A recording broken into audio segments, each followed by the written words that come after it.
Good morning, or good afternoon, or good evening, wherever you are in the world.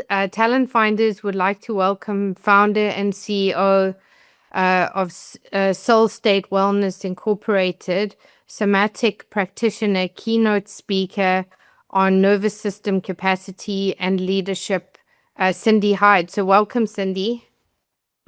Karen, thank you. So, Cindy, firstly, I'd like to congratulate you on all your achievements. So, can you share with us how your entrepreneurial journey started and what led you into this unique space? Sure.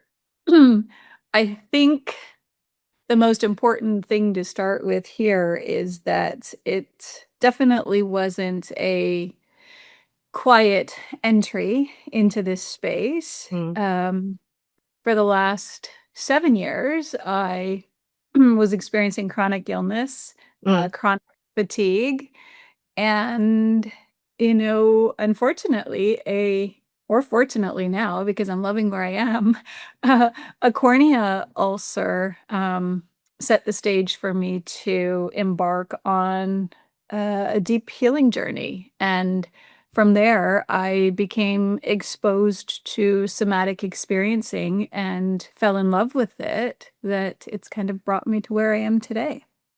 that's amazing. So, you worked in corporate prior to starting your own business, as you mentioned. So, do you believe that having worked in such a high pressured corporate job, that this influenced you to start your own wellness company? Hmm, good question. Um, I want to start by saying I am so thankful for the 27 years that I did have in corporate. Mm, That experience and exposure to some brilliant leaders um, definitely shaped who I am today. And so mm, I want to acknowledge that for sure. mm. The reference to did it influence that I started this company? I think it was more the chronic illness Yes. and or the 2 cornea ulcers that led to temporary vision loss that exposed me to some different modalities that I had never heard about Mm, and sent me down a path where I just became really curious. And so taking my knowledge of business and then my experience in wellness, it just felt like the next best step. Because Karen, quite honestly, I never saw myself as an entrepreneur. I saw yeah, myself sure. entirely. Especially, especially when you're just used to working for a big corporation or company. Yeah, yeah. So can you please explain to our audience, for those who don't know what what a somatic practitioner and nervous system capacity and the work that you do, like, could you give some insight into what that is? Because some people, I'm sure, are not necessarily aware. Mhm, It would be helpful. mhm. The simple and most honest way to explain what we do is we help individuals listen to and reconnect with their body. Mm, And, it's not in a vague way. It is quite truthfully in a practical, what's the word I'm looking for? Neuroscience informed way. yes. And I can say, most of us were never taught, especially myself, how to be in our bodies. We were Yes. taught to, and I think you've experienced this too, to perform, to achieve, to manage, to push through. But what I've come to learn, especially through this work, is that our body holds information that our mind can't access Mm, yet mm. and or understand. And so, I'll So give it's you like some. it's a physical reaction to something subconsciously. Is that what you? Exactly, exactly. And here are some ways you might experience it in the body. Um, and things that we share with clients, it's tension that never had the space or time to be released. Mm. It's responses that got activated but Mhm. never got to complete, in the presence of an empathetic witness. It's also patterns of protection, and we all have them, these patterns of protection that kept Yes. safe. Mm. And now, though, we're in a place where we feel stuck. So really, somatic work creates this different conversation, Mm. and it's really one that's below the level of our words. It's in the Yes. physiology, right? It's in the physiology. Mm. So, with that being said, do you feel that having had your own health challenges, and really going through your own journey, of how and what led you to these healing modalities, and how did this personally change your life? Oh, okay. Uh, there's a couple of things. I became so desperate to feel Mm. better. Yes. And in that desperation, I was also deeply curious and very open. And Yes. that is interesting for me because I do have, from some past trauma, I have a tendency at times to keep people a little bit at arm's length. But this set the stage for me being open to literally everything. And in that openness and how do I say this? In that openness, I started to dive into different pieces of literature. So around Yes. the nervous system, polyvagal theory, I connected with the burnout literature after I did have a diagnosis of burnout. And so it was like, when you have all the puzzle pieces, Karen, on your kitchen table or your living room table, and there's all these pieces, and you keep picking up pieces, trying to find the next best one that fits. Yes. That's how I would describe what I was doing. I was just trying anything and everything. And I think the list that we put together last week, my intern and I, there were 19 different modalities over the Wow. course of the last 5 years that I had been playing with. And so each of those pieces served a purpose in the end, right? But Yeah. I had to pick up different pieces and try along the way until I found the one that got me to where I am today. And so, the second part of your question around how did my life change? Whew. I might get a little bit emotional here, so you might need to hold space for me, but I would say the biggest change was um, with my two adult children. Wow. They Okay. they observed, a mom that was a workaholic, and they observed chronic illness. They observed, you know, getting a phone call at 6 o'clock at night when we're about to start dinner. They would finish dinner, do dishes, and be engaging in some activity together. Mm.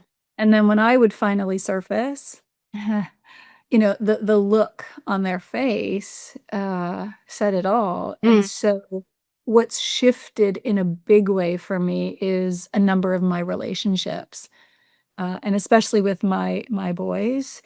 And then what I prioritize. I had a tendency to fit my family and friends and my passions into the small amount of time I had left after I worked. Mm. And Mm. I that's definitely changed. And then trust and surrendering. I have Yeah, that's a completely big one, which I the think is trust and very hard for a surrendering. lot of people. Oh, trust and surrender. And partly I think the experience shaped that. Like Mm. when I was on bed rest for 3 months with no vision in my left eye, I literally had to trust what was next. Mm. I couldn't control it, and so that was certainly something else that's changed in my life, that I have a lot more trust for what's meant to be. Mm. Will A either find me or B, it'll work itself out. Yeah, for sure. So with that being said, what would you say have been your biggest lessons and learnings you have been through within your career and starting your own business? And what do you believe you have done or you do better now that you have all this Mm. insight? Oh, wow. So good.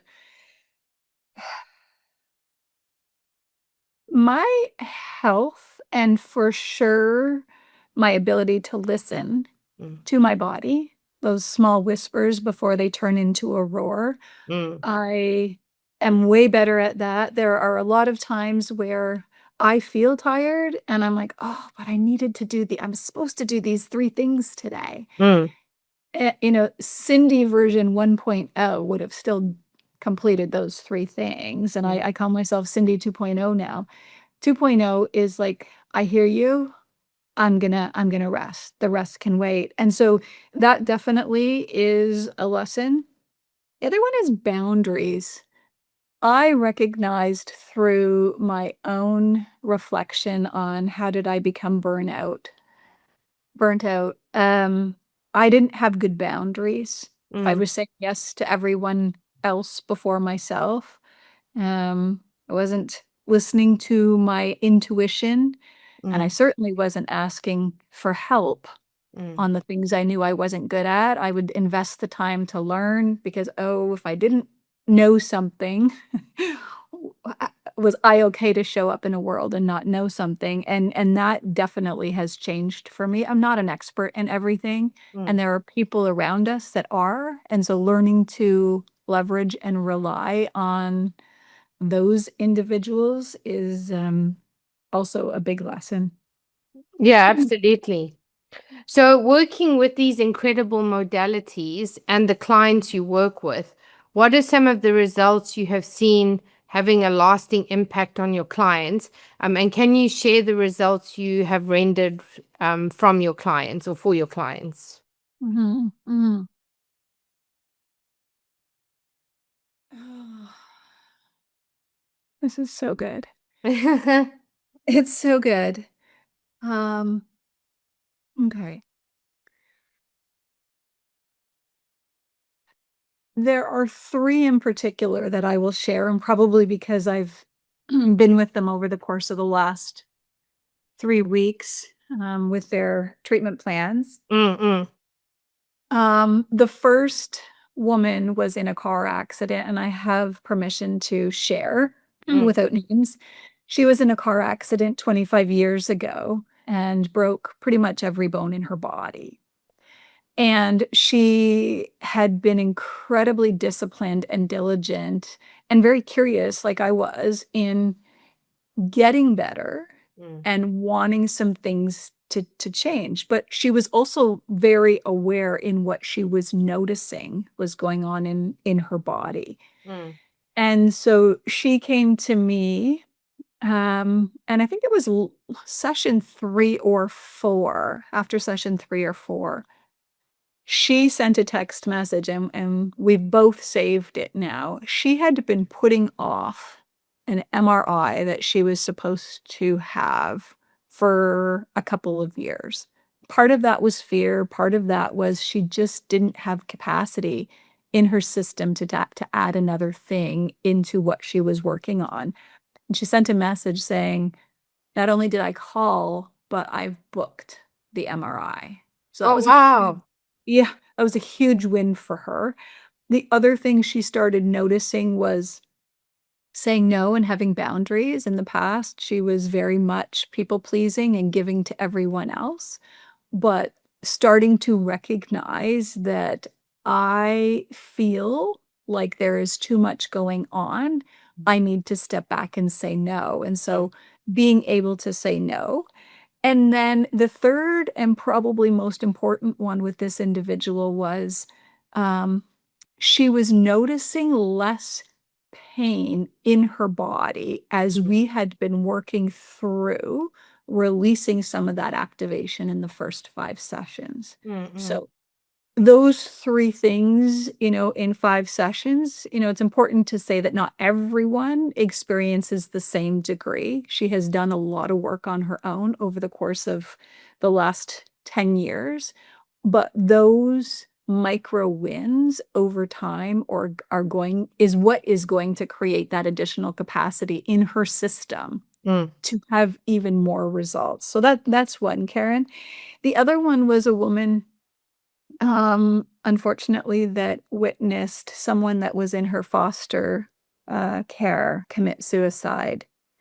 And, certainly a lot of shock, trauma with that particular individual. And after 2 sessions with me, she had noticed a shift in her ability to, one, manage the elevated emotion that mm, she was experiencing, and two, some of the change in her thoughts. And this is a really important one because with somatic work, the state, our belief, uh, and how we are trained is that the state of our nervous system informs the stories. And so I share this because if we all could reflect on the days where we're like, "Oof, my thoughts just aren't where they normally are," mm, oftentimes, you are likely operating in a state of fatigue or in a lower state of the nervous system, which is why you are experiencing some of those distorted, I call them distorted thoughts. And so, mm, state informed story is a really powerful metric for all of us to use. It's like, what are my thoughts today? And mm, why are they that? And often you can, through nervous system literacy and understanding the nervous system, pretty quickly figure out what's going on. And so, that's only after 1 session that this individual, 1 1 hour session, she noticed a shift. The mm, third one was an individual um, that experienced sexual abuse. And oof, she never fought back during the abuse. And what was happening in her body, she was waking up in the morning and both of her fists were closed in fist formation. And it took her hours in the morning for her body to soften and settle to a point where she could open her hands. And so she was looking at it, arthritis, and had been seeing multiple doctors. And when she started somatics, what she noticed is in the morning, her hands and her ability to open her hands had shifted and changed. And that is just a beautiful example of how some of that stored energy within this individual's body of not being able to fight back to mm. whatever degree that is, her body was responding to it. And so we will continue to do that work. And I know with her, just because of the small shifts we've seen already, Mm. she's on the right path. So these are just a couple examples of how this work not only makes a difference, but does ultimately change people's lives. Yeah, that's amazing. Yeah. Yeah. So, what would you say some of your biggest career highlights have been? And you might have had multiple, but what is there one particular thing that stands out for you? I'll be quick with this one. I feel like um, being a mom Wow. is Okay. a career highlight. Mm, Um, I have a great relationship with both of my adult children, and for me, that is both a career and a life highlight. mm. Um, so Amazing. yeah, yeah. So, what would you say, having closed a 27-year career and choosing a very different path, but exciting, what do you believe has changed for you personally and health-wise in your journey? Hmm. That's a big question. I would answer this 2 ways. Transitioning from corporate into entrepreneurship as you know as well, the results are really all on us, right? 100%. And It's so, not easy. yeah, having the ability to be creative is definitely something new. Like, I don't have to go through 10 different departments for approval to say, "I wanna post this," or, "I'd like to change this." I'm responsible for it. So I am responsible for the results, and I am responsible for people's lives, and I take that very seriously. What's changed for me is I no longer incorporate family around my work. Mm. I am very intentional about working around my family, especially now. The Yes. boys are 26 and 23, so when I do have their time, or know that they are available, they come first, and so that is definitely a shift. And then health being a priority, I think in the past, it was something that if I could fit it into my day, I did, Mm. and now it's like brushing my teeth, whether it's a walk in nature, whether it's sitting in the sun, whether it's going to a physical gym or a Pilates class, it is now just a part of the day. It's not a checklist item. So Mm. that is something that has changed as well. Amazing. So, what is the definition of burnout in your opinion, and who is responsible for burnout? You or the environment? Mm, I'm sure yeah. that's a double-edged question. You have good questions, Karen, really good questions. The simplest way to describe burnout is it is a set of symptoms we experience when we can't keep up with the day to day, week to week, month to month stresses. Now, there is actually a defined burnout statement now. I think it was yeah, it was 2019. World Health Organization actually identified, but only in 2019, burnout as a syndrome. And so their definition is burnout is a syndrome conceptualized as resulting from chronic workplace stress Mm. that has not been successfully managed. And then, interesting, Karen, they break it down into 3 subcompartments. So they say it's feelings of energy depletion or exhaustion, increased mental distance from one's job, or negativity or cynicism. And then the third component of their definition is reduced professional efficacy. Now, I would love for them to add a fourth category because I do believe in dual responsibility when it comes to burnout. And I think the fourth category should be nervous system literacy and knowing how to pause or create more capacity. And I say that because the second part of your question, I am not someone that points the finger. Instead, I use the analogy of I always like to hold the mirror up first Mm. and see what was my role or my contribution in the results I got.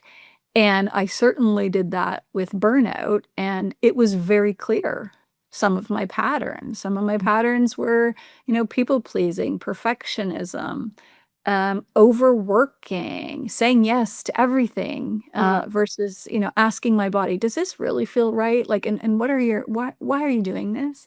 And so I think it's dual responsibility because I need to know my own nervous system and what it's saying.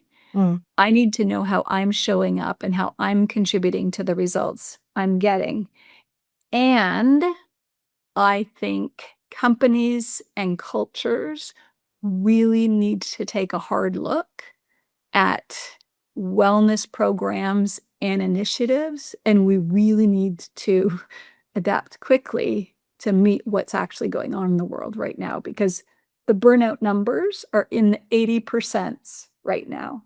Yes. And that's reactive, right? That's well before. So in learning about burnout and looking at my own story, I didn't know about the nervous system. If I would have understood the 3 stages, I know for certain I could have prevented it. So that's one thing. I also know that there are a lot of great companies out there. Wellix, actually.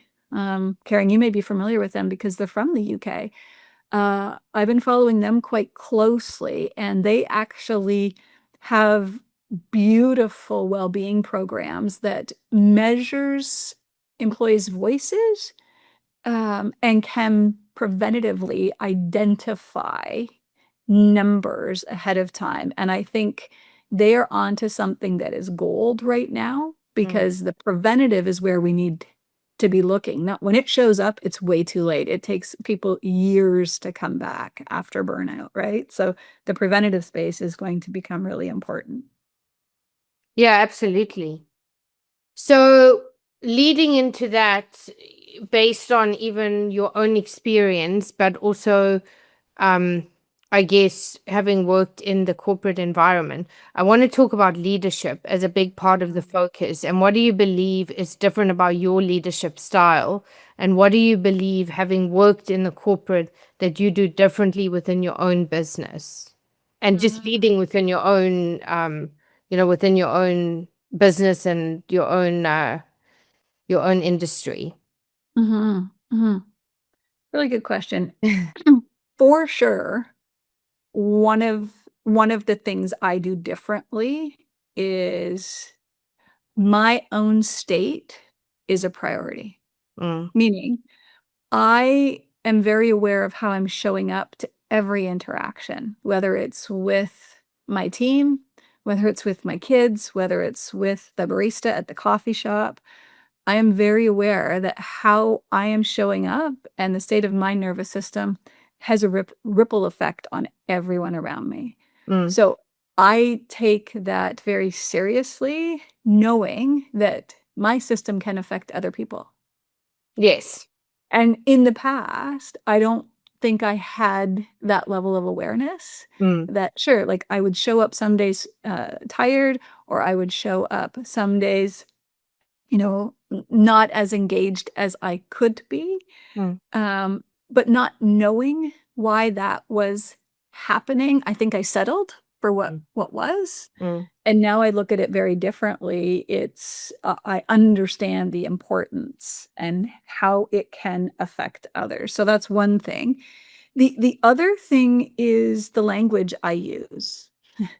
Language I use matters. I'm Yes. going to give you a couple examples that really highlight this beautifully. Um, I was speaking to he was a former principal of a high school, and we're talking about getting into the education system to do some keynote talks on the importance of nervous system literacy for both the students and the teachers. And he shared a story with me.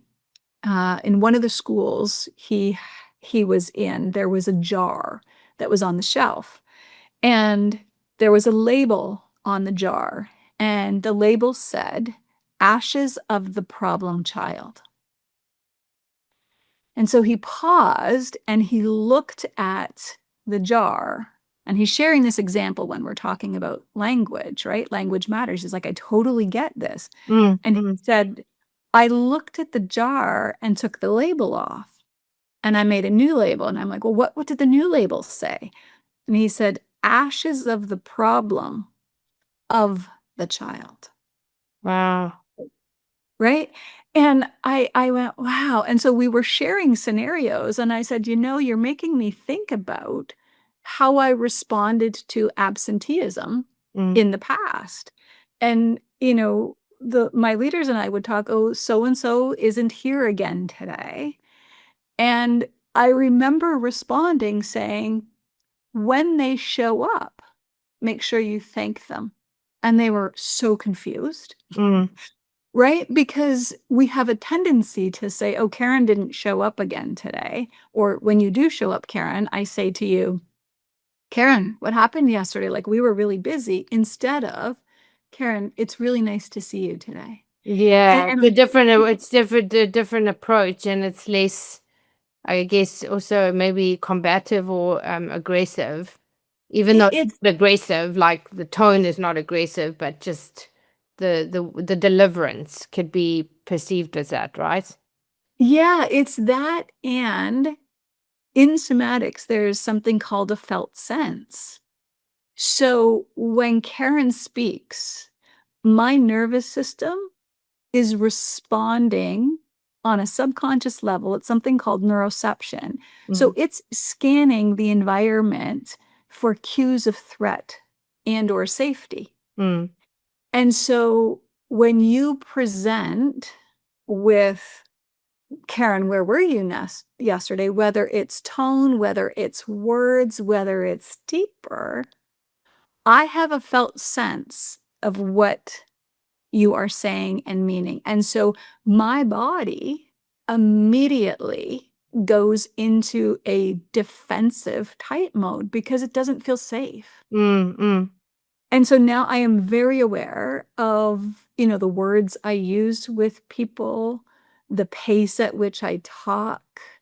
All of that matters because it's signaling to the other person, is this safe or does this feel threatening? And, I share that because sometimes when we go about our day and we look at some things and some people and how they respond to us, we are actually signaling some of that out based on our own state. And so that awareness of words and vibration and how we're operating is just so critical to how we lead. And whether it's a leader in an organization, a parent as a leader, or just a leader in your own life, these things really, really matter. absolutely. So, working in multiple modalities, what would you say is the most powerful? And or do you use all these modalities to support each other to render the results in different ways? Hmm. Yeah. And so when you say modalities, do you mean like if I reflect back on all of the different things that I've used over, say, Yes, like exactly. practitioners, etc.? Okay. Um, good question. I think the best way to answer this is that we're all different in where we are at Mm, in our own self discovery mm, and or some people want to call it a healing journey, a wellness journey, whatever the right words are for each. But I feel like we have to trust our body, and when we feel like we have tried all things, and I may be a little bit biased here now as a somatic practitioner, mm, but it comes from experience and it comes from someone that tried 19 different things. mm. I say if you've tried a number of things and you still haven't received the results that you had in mind for yourself, check in with a somatic practitioner. Um, it works, Mm, and it is the type of work that slows us down. mm. And what I mean by that is, I think we have become, as a society, so accustomed to quick things and quick fixes, Yeah. where sometimes what the body needs is for everything to just slow down Mm. so it has a safe container to release what it's been holding. Yes. Okay. And some people, Karen, I don't know if you're this way. I know I was in the early stages. It's certainly shifted now, but I was the type of person that I wanted to understand. Yeah, I'm very much like that. I want the answers. Right. I wanted to understand why was I feeling this way. And what I learned through this work, it kind of speaks to one of your previous questions around surrendering and trust. Mm, Some things aren't meant to understand. mm. They are meant to be felt and experienced. Yes. And I think when people can get to a place of accepting that, it paves the way for a beautiful self-discovery Mm. and improved health journey. And I say that with honesty, like it really does work. Mm. No, 100%. But it's also like you say, you have to be open because if you're Uh, not open to the idea of traditional ways, maybe that, had people just become reliant on like taking tablets or, and yes. getting to the core fundamental issue. So Mhm. a big part of it, like you mentioned earlier in the interview, was that being open to something that not you weren't necessarily open to. And I guess maybe for everyone that's different, and maybe you get to a place that you actually ultimately are forced to be open in a way, but not, Beautiful. yeah. Beautiful. And it's true, right? Like if we are trying to control and only accept one way, then I suppose the next question might be, and what are the continued results you're getting? Yes. Right? And then it shifts. Do I need to shift a little bit and try something new? Because the other piece of being able to try something new is safety. Yes. So if I don't have enough safety in my system, it makes it really difficult for me to experience a new relationship with Karen, for me to try a new modality, for me to be open to speak to a complete stranger in a coffee shop. Like all of that is Mm. connected to feeling safe enough to do as well, right? Yeah, no, exactly. So that leads me to the two final questions. So, what are the Mhm. three key pieces of advice you would give to those looking to start their own business or work in the health and wellness space? And what legacy would you like to leave, or how would you like to be remembered? Oh my gosh, that last question might make me cry. Okay, let's start with the easier one first. What would I say? Okay, follow your desire. Mm, I think, and you're in quotation marks because I feel like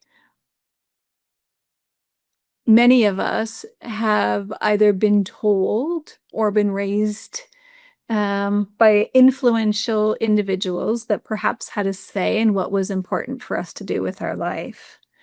And so my first advice is follow your own desire. yes. And when you do, and I speak from experience, um, the right people find you and the right things land near or around you if you're aware and paying attention, right? Those someone I used to call them breadcrumbs, but someone yesterday on a call said, nah, Cindy, they're not breadcrumbs, they're awe crumbs. And I'm like, oh, I like that. Mm, So when you follow the desire, the awe crumbs are there and it will just continue. So that was beautiful.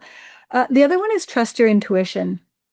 And this does require at times moments of pause or white space or time to step back because I heard someone say the other day, Cindy, I don't even know what my intuition is anymore. I've become so connected to it. And that's also a really good indicator that if you've lost connection to that, you do need more time and space to get quiet to reconnect to it. So trust your desire, follow your desire, trust your intuition. And this one's really important.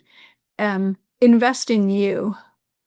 I wrote an Instagram post the other day that's going to be posted next week, I think. And I had this thought, I trust a pilot to fly me across the world, mm, right? And I invest in that pilot. I trust an app to get me from my home, whether it's Uber or Bolt or whatever it is in your area, to get me from my home to another destination safely. Again, trusting and paying for something that I don't even know. And then the third one I thought of was my sister had open heart surgery. And I was thinking, here we are trusting a complete stranger to literally open her body and do open heart surgery. Yet, many of us don't invest in ourselves. Yeah, true, exactly. Right? Like that was just, it hit me so hard because I was in that state too. I would invest in everyone around me and I would not think twice about giving a family member or someone else money to do something that they wanted to do in life. Mm. But when it came to paying for an executive coach or a fitness program, I hesitated. Right. And so my advice is like, we all deserve to invest in ourselves. So Yeah. that would be my wisdom. Oh, the last one. Well, can you just remind me of it? Like I'm What already legacy blocking would you it. like to leave, or how would you like to be remembered? Hmm. Yeah.